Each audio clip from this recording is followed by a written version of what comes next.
예, 여러분 안녕하십니까? 뉴스데스크 제주입니다. 국토교통부가 제주 제2공항 전략환경영향평가 보완 가능성 검토 용역을 올해 안에 공개하지 않을 것으로 전망됩니다. 여당 일각에서 제기된 군사공항설과 맞물리며 행정의 신뢰성을 잃고 있다는 지적도 나오고 있습니다. 권혁태 기자가 보도합니다.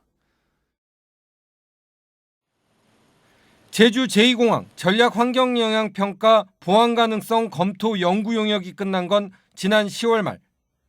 두 차례 연기 끝에 행정적으로는 용역을 마무리 지었습니다. 그러나 여전히 용역 결과는 공개되지 않고 있습니다. 용역의 핵심 내용은 4가지.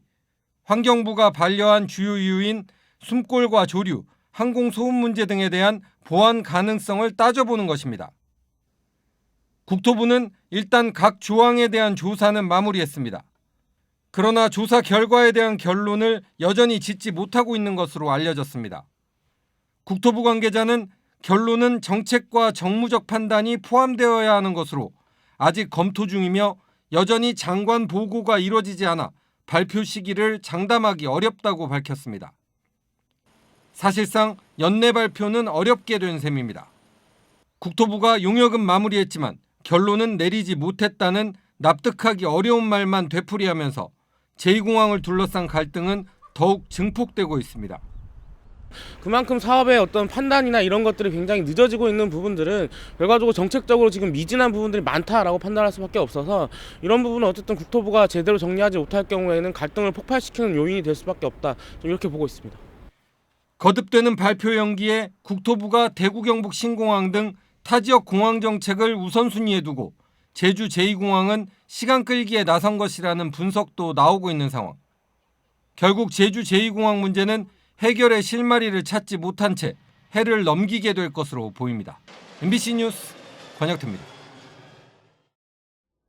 이제 2월 졸업식이란 말도 옛말이 됐습니다. 각급 학교들이 12월에 졸업식과 수료식을 열어 일찌감치 학년을 마무리하고 있는데요. 코로나19 방역수칙이 완화된 이후 3년 만에 인원 제한 없이 열린 졸업식 현장에 김하은 기자가 다녀왔습니다. 정들었던 교정을 떠나는 날, 졸업식이 열린 강당은 졸업생들과 축하하러 온 가족들로 꽉 찼습니다. 서로를 껴안으며 아쉬움을 달래는 졸업생들. 코로나19와 함께했던 지난 3년 동안의 학교 생활은 이제 추억으로 남게 됐습니다. 졸업이라는 멋진 단어를 성취하고 하니까 뭐 그냥 저희는 앞으로 뭐 더 잘 살 것 같아요. 이런 힘든 시기도 이겨냈으니까 뭐. 그동안 마스크에 가려 잘 보지 못했던 친구들의 얼굴. 오늘만큼은 야외에서 마스크를 벗고 함께 사진을 찍으며 카메라에 추억을 담습니다. 3년 동안 이런저런 일이 많아서 좀 힘들기도 하고 행복한 일도 많았지만 그래도 무사히 졸업할 수 있게 돼서 좋습니다. 친구들아 어딜 가서든 잘 지내고 나중에 꼭 커서 다시 만나자. 안녕. 3년 만에 열린 대면 졸업식으로 3년 동안 함께한 친구들과의 마지막 인사를 추억으로 남길 수 있게 됐습니다. 인원 제한이 풀리면서 부모님들도 자녀들의 고교 생활 마지막 순간을 함께했습니다. 1년 동안 코로나 때문에 아이 졸업식을 못했는데 오늘 해서 너무 기쁘고요. 지금 시작과 출발이다. 열심히 하자 아들. 거리의 화훼상인들도 모처럼 활기를 띄웠습니다. 하지만 코로나19 이전에 비하면 아직은 매출이 턱없이 낮습니다. 예전보다는 오히려 꽃 사는 분위기는 아닌 것 같아요. 이제 경기가 이제 조금 안 좋다가 보니까 꽃 수매량이 더 오히려 많이 줄은 것 같아요. 제주 지역 학교 192곳 가운데 12월에 졸업식을 진행하는 학교는 75%인 145곳. 교육당국이 코로나19로 학사 일정을 서둘러 마치도록 권고했고 학생과 교사들에게 새학년 준비에 집중하거나 다양한 경험을 쌓을 수 있도록 하기 위해서입니다. 하지만 일부에서는 당겨진 12월 졸업식이 학생들의 사교육 의존도를 높이고 부모들의 자녀 교육 부담을 키운다는 목소리도 나오고 있습니다. MBC 뉴스 김하은입니다. 2023학년도 제주시 중학교 신입생 전산 배정 결과가 발표됐습니다. 제주도 교육청에 따르면 남학생은 전체 81개 학급에 2,275명이, 여학생은 74개 학급에 2,080명이 배정됐습니다. 신입생 배정 결과 전체의 90% 이상인 4,169명이 1지망과 2지망에 배정됐고 나머지 186명은 3지망에 배정됐습니다.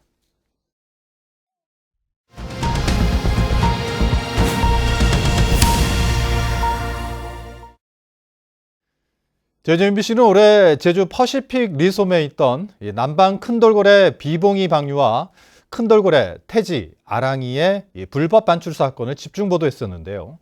제주의 수족관을 떠난 돌고래들은 어떻게 됐을까요? 이따금 기자가 보도합니다. 서귀포시 대정읍에 설치된 해상 가두리에서 넓은 바다를 향해 헤엄치는 비봉이. 17년 동안 수족관에서 생활하다 방류된 제주 남방 큰돌고래입니다. 비봉이는 방류 당일 제주시 한경면 고산리 차귀도 인근에서 마지막으로 목격된 이후 발견되지 않고 있습니다. 해수부와 시민단체 등으로 구성된 방류기술위원회가 제주 해역을 따라 모니터링을 진행했지만 찾지 못했습니다. 비봉이의 등지느러미에 부착한 GPS 장치 신호도 방류 하루 전인 10월 15일 새벽에 잡힌 이후 끊겼습니다. 재포획 방법 등에 대한 충분한 논의 없이 비봉이를 방류했다는 비판도 제기됐지만 비봉이가 건강히 지내고 있을 것으로 전문가들은 추정하고 있습니다. 9년 전 방류된 제도리도 휴식 수면 상태에 놓였던 방류 7일째에 신호가 처음 잡혔던 만큼 비봉이가 활동적으로 생활해 신호가 잡히지 않았다고 보는 겁니다. 일본 그 따뜻한 밑에 쪽이나 아니면 뭐 중국 쪽으로 이제 갔을 수 있고요. 어떤 수신이 없는 거 봐가지고는 비봉이가 아직까지는 뭐 별 이상 없이 이제 살아 있지 않을까 저희들이 이제 추정하고 있습니다. 한편 비봉이와 함께 쇼에 동원됐던 큰돌고래 태지와 아랑이는 경남 거제시월드 수족관으로 불법 반출되며 논란이 일었습니다. 제주 퍼시픽 리솜에서 불법으로 반출된 큰돌고래 태지와 아랑이가 아직까지 거제시월드 좁은 수조에 갇혀서 언제든 돌고래 쇼에 동원될 수 있는 상황입니다. 국내 수족관에 남아있는 고래는 태지와 아랑이를 포함해 21마리. 동물원 수족관법이 개정되며 내년 말부터는 고래를 만지는 등 과도한 체험이 금지되고 더 이상 고래류 반입과 전시도 금지됩니다. 그러나 돌고래들을 위한 바다 쉼터 조성 관련 예산은 2년째 전액 삭감돼 21마리의 고래들은 여전히 수족관 속에 남아있게 됐습니다. MBC 뉴스 이따금입니다. 다음은 희망 2023 나눔 캠페인 성금을 보내주신 분들입니다. 애월 1급 자동차에서 120만 원, 도남 식자재마트 강동환 대표이사 50만 원, 강명수 씨 10만 원, 서귀포 산남향후회 일동이 26만 원을 보내주셨습니다. 성금을 맡기실 분은 다음 달 31일까지 제주사회복지공동모금회로 문의하시거나 제주은행이나 농협계좌로 보내주시면 됩니다. 감사합니다. 제주지방검찰청은 살아있는 반려견을 땅에 묻은 혐의로 30대 견주와 40대 지인을 불구속 기소했습니다. 이들은 지난 4월 제주시 내도동 도근천 인근 공터에서 키우던 푸들을 산채로 땅에 묻은 혐의를 받고 있습니다. 코만 남기고 파묻힌 푸들은 6시간쯤 뒤 행인에게 발견되고 구조돼 치료를 받아 새 주인에게 입양됐으며 당시 개를 묻은 이들은 개를 잃어버렸다며 범행을 부인했었습니다. 제주도가 4.3 군사재판 직권재심 대상자를 특정하기 위해 도민 제보를 받습니다. 제주도는 수영인 명부에 기록된 2,530명 가운데 현재까지 신원이 확인되지 않은 93명에 대해 확인에 필요한 단서를 찾기 위한 제보를 받는다고 밝혔습니다. 4.3 당시 불법 군사재판과 관련한 직권재심을 통해 현재까지 958명이 무죄 판결을 받았습니다. 이 벌에 설탕을 먹여 생산한 사양 벌꿀을 천연 벌꿀인 것처럼 표시해 판매한 업체가 적발됐습니다. 식품의약품안전처는 천연 벌꿀로 표시된 20개 제품을 조사한 결과 사양 벌꿀을 벌꿀로 거짓 표기하는 등 소비자에게 혼란을 준 7개 업체 제품을 적발했습니다. 이 가운데 제주의 한 업체가 생산한 제품은 제주 야생화 100%라고 표시했지만 검사 결과 사양 벌꿀에 해당하는 것으로 확인됐습니다.